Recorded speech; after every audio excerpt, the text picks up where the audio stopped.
you felt such eagerness for standing right on this leading edge spot prior to your emergence into it, for that very thing, for that feeling of expansion. You knew that you are an eternal being. Maybe you still remember that, but you really knew it from your non-physical perspective.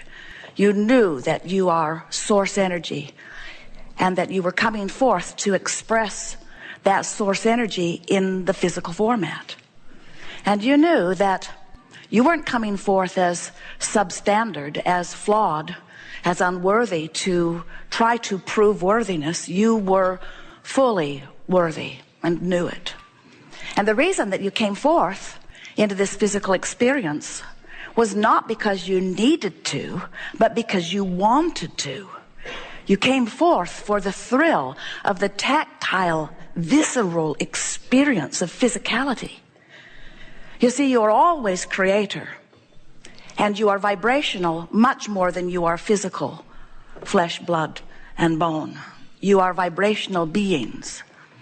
And the reason that you were so excited about coming forth into this physical format is because you knew that by offering thought from this perspective, out here on this leading edge, that things would actualize to support the thoughts that you are thinking.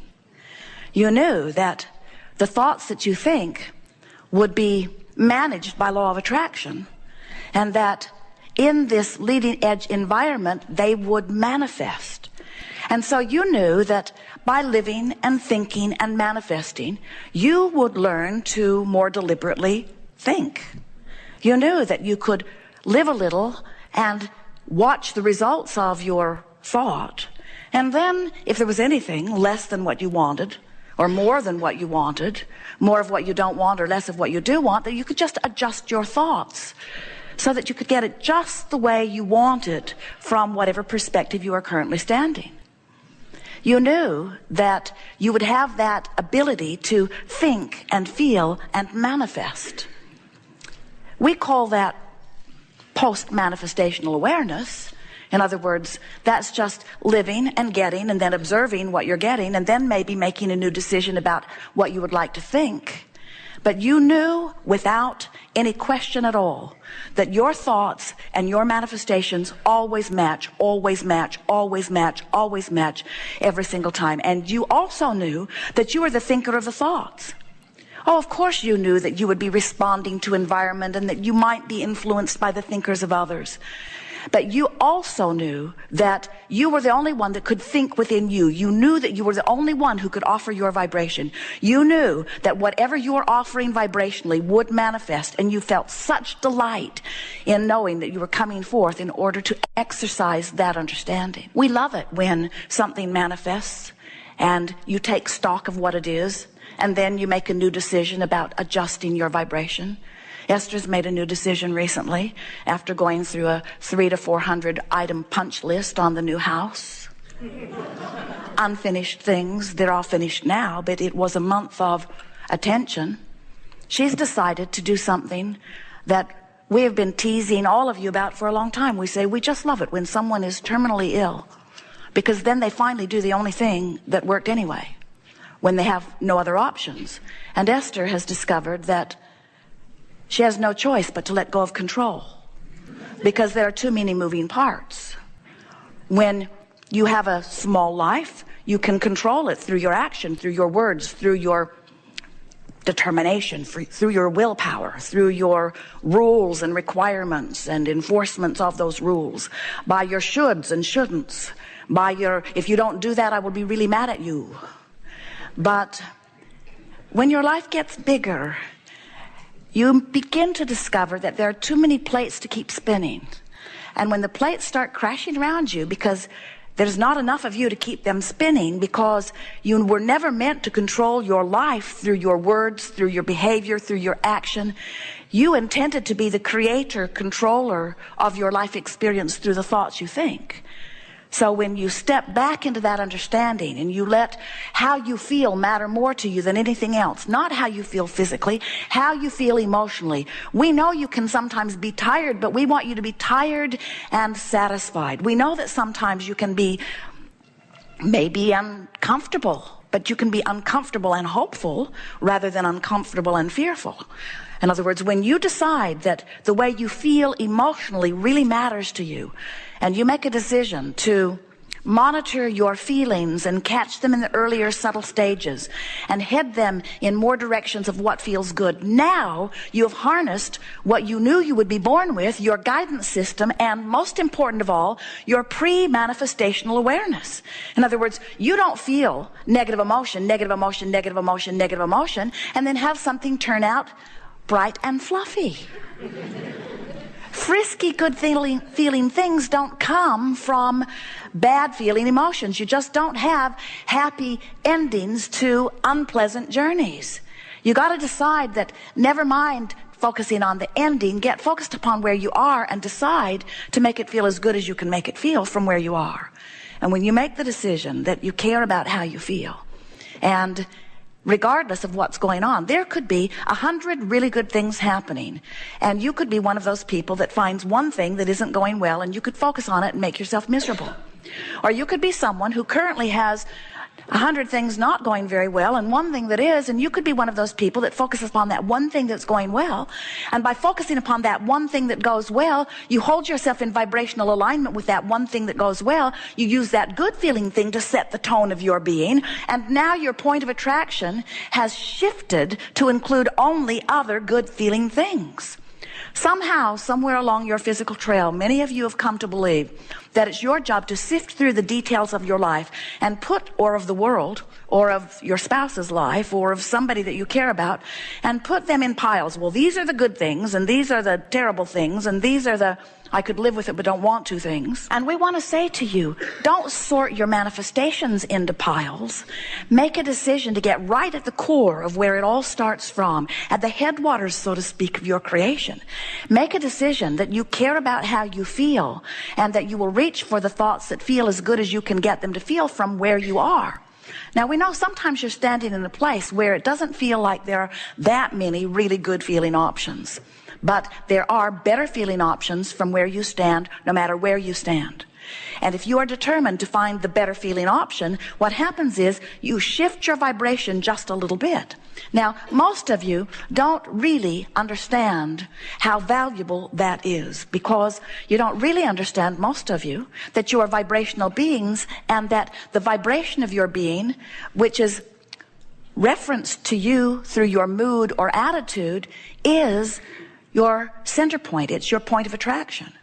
If you could just get it, that how you feel matters so much, that if you would give how you feel your undivided attention, not with the attitude that somebody else should be different because, oh, when I look at you, I don't feel as good as I felt before I looked at you. I was feeling pretty good, and then you called me, or you come by, and then I looked at you, and as I gave my attention to you, now I don't feel very good, so it's up to you to do something different so that I can feel better. And we say, how's that going? But when you come to an awareness that how you feel is about what you focus upon, and no matter who's coming by, no matter what they're saying, no matter what's coming to you by way of email or telephone or mail or however it's getting to you, no matter how it's coming, you have the option of taking it hard or taking it easy, of making the worst of it or making the best of it, of giving it your undivided attention, of giving it very little of your attention. You have more control over your focus than most of you have been exercising. And when you begin caring about how you feel more than everything else put together, so that you exercise your ability to focus upon things that do feel good, you begin to discover that in every particle of the universe, there is that which is wanted and lack of it. In every conversation is that which you want and that which you don't. In every person, in every point in time, in every room, there's a squeaking thing we could all do without. In every room, there is that which is wanted and that which is not wanted. And you may have a very good opportunity today to tune that squeaking thing out, because we have an idea it's going to keep squeaking. It's not going to go away just because we loathe it, whatever it is. In other words, give your attention in whatever segment of your life you are focused to that which is best feeling to you, and tune yourself little by little into vibrational alignment with who you are. You are source energy who existed before this physical body, and many of you get that. You know that there's something before this, certainly. You're brilliant beings, and we love what you're doing with your planet. But you have not managed to scrape enough dirt together to launch another planet into orbit. You got to accept that there's something bigger going on. And that bigger thing that's going on is source energy. There is thought that sets things into motion. And so you exist as source energy before you come into this physical body, and you will exist as source energy once you are no longer in this physical body. But the thing that we so want you to hear is that you are source energy while you're in this body. There is a vibrational basis of that which you are, which is source energy. And then there is the vibrational basis that you set into motion by virtue of the things that you give your attention to, the things you say, the things you observe, the things you remember, the things you imagine. You are constantly giving your attention to something, beating the drum of something that sets up a vibration within you. So the question that we want to put to you today, in a way that you will always remember it, is, what is the drum you're beating doing in relationship to the drum that the source within you is beating? For example, the source within you, who you really are, knows your value. When you don't, you're beating two different drums. You are tearing yourself apart. Now, many would say, well, why am I the one that's tearing myself apart? If source would just come over here and beat my drum with me, I wouldn't be torn apart. And we say, you don't want that. You don't want source to revert, to regress, to be less than life has caused you to become. Do you understand that as source energy, you flowed forth into this physical body, and now you are here in this body? The contrast, the variety of your life is causing you to know what you don't want, so you know what you do want, you know what you don't want, you know what you do. And every time you know what you do want, even a little bit, even if it's a subtle little preference, something that you feel like, oh, wouldn't that be nice if, or I would kind of like that, or this would be a little better. Every even most subtle of preference that emanates from you causes a rocket of expansion within you. That's what we mean when we say, are you enjoying the expansion of your desire? But now we want to say it to you in a more powerful way. Are you enjoying the expansion of your desire? You said, yeah. Are you enjoying the expansion of your desire? We want to say it to you in a more emphatic way. Are you enjoying the expansion of you? Because when life causes you to desire something beyond where you are, the source energy part of you rides that rocket of expansion and literally, vibrationally becomes it and holds steady to that new becoming. So every time anything happens which makes you prefer something a little more, the source within you becomes that which is a little more. And then the question that we want to put to you, and certainly you want to ask yourself, is, what am I doing about that? Am I keeping up with the me that I have become? If you're feeling eagerness, the answer is yes. In this moment, you're up to speed with who you have become. If you're discouraged, the answer is no. Life caused you to become something. The source within you became it, but you're still beating the drum of something's gone wrong. I don't have enough money. I don't have enough money. I don't have enough money. I don't have enough money. I don't have enough money. Don't have enough money. I've never had enough money. I've never had enough money. It's not fair that I don't have enough money. It's not fair. It's not fair. It's not fair. It's not fair. It's not fair. It's not fair. I don't know anybody who has enough. Nobody has enough. Nobody has enough. Nobody has enough. Nobody has enough. Nobody has enough. Nobody has enough. That rich bugger over there does.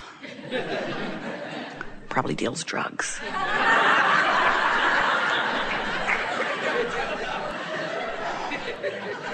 So as you beat the drum, as you feel less than what you want, but you reinforce that you're not where you want to be, you hold yourself longer and longer and longer in vibrational difference from who you have become.